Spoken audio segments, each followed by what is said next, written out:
దేవునికి స్తోత్రం. ప్రియమైన వారలారా, రక్షకుడును ప్రభు అయిన యేసుక్రీస్తు వారి నామంలో మీకు శుభములు వందనాలు తెలియజేస్తూ ఉన్నాం. దేవుడు మిమ్మలను, మీ బిడ్డలను, మీ కుటుంబములను దీవించి ఆశీర్వదించునుగాక. ఆమెన్. God bless you. దేవునికి స్తోత్రం. హల్లెలూయా. ప్రియమైన దేవుని బిడ్డలారా, మన జీవితాల్లో ఏ అవసరమైనా, ఏ ఇబ్బంది వచ్చినా, ఏమి కావాల్సి వచ్చినా మనం మొదటగా అడగాల్సింది ఎవరినంటే దేవునినండి.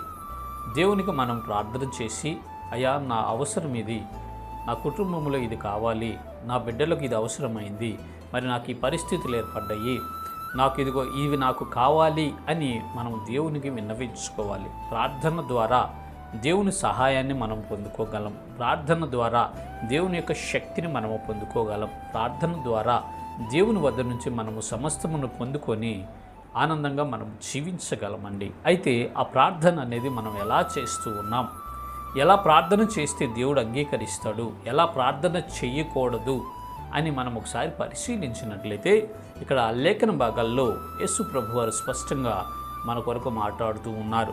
మత్తయి సువార్త 6వ అధ్యాయము 5వ వచనం మనం చూసినట్లయితే, మరియు మీరు ప్రార్థన చేయనప్పుడు వేషధారుల వలె ఉండవద్దు. దేవునికి స్తోత్రం. హల్లెలూయా.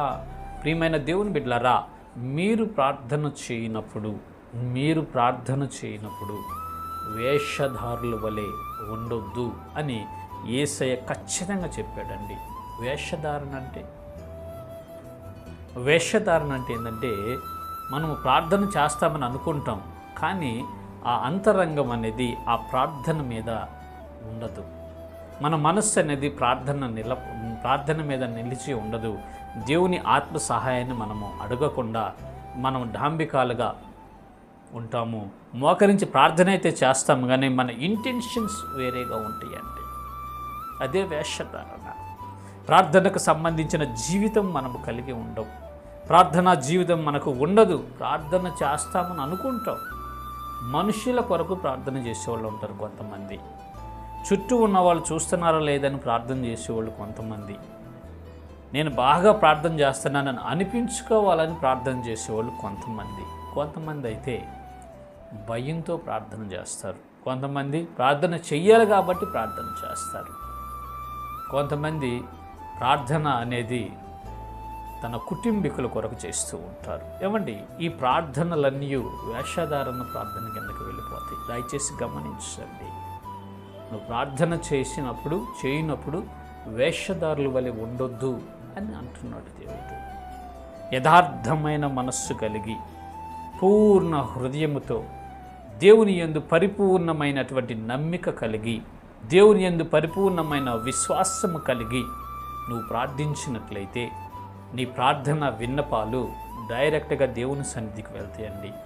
ఆ శక్తి కలిగి నువ్వు ప్రార్థించినట్లయితే, తృష్ణ కలిగి నువ్వు ప్రార్థించగలిగితే, వేషధారణ లేకుండా నువ్వు ప్రార్థించగలిగినప్పుడు దేవుని సింహాసనం వద్దకు మీ ప్రార్థనలు చేరతాయి. మీ ప్రార్థనలకు ఆయన జవాబిస్తాడండి. ఒకవేళ సహోదరుడా, సహోదరి, నీ ప్రార్థనకు జవాబు రావట్లేదంటే వేషధారిగా ఉన్న నువ్వు ప్రార్థన చేస్తూ ఉన్నావేమో ఒకసారి పరిశీలన చేసుకోనండి. నేను నిత్యం ప్రార్థన చేస్తాను, గంటలు ప్రార్థన చేస్తానని నువ్వు అనుకుంటున్నావేమో, మనుషుల కొరకు ఏమైనా ప్రార్థన చేస్తున్నావేమో దయచేసి పరిశీలన చేసుకో. సహోదరుడా, సహోదరి, నీ కుటుంబీకుల కోసం నువ్వేమైనా ప్రార్థన చేస్తున్నావేమో, వాళ్ళు మరి నేను ప్రార్థన చేయకపోతే ఏమైనా అనుకుంటారేమో నన్ను ప్రార్థన చేస్తున్నావేమో దయచేసి గమనించండి. సంఘములలో, సమాజములలో ప్రజలందరూ నిన్ను మెచ్చుకోవాలని నువ్వు ప్రార్థన చేస్తున్నావేమో ఒకసారి పరిశీలన చేసుకొని. ఇవన్నీ వేషధారణ ప్రార్థనలు. వీటి నుంచి విముఖుడవు కమ్ము.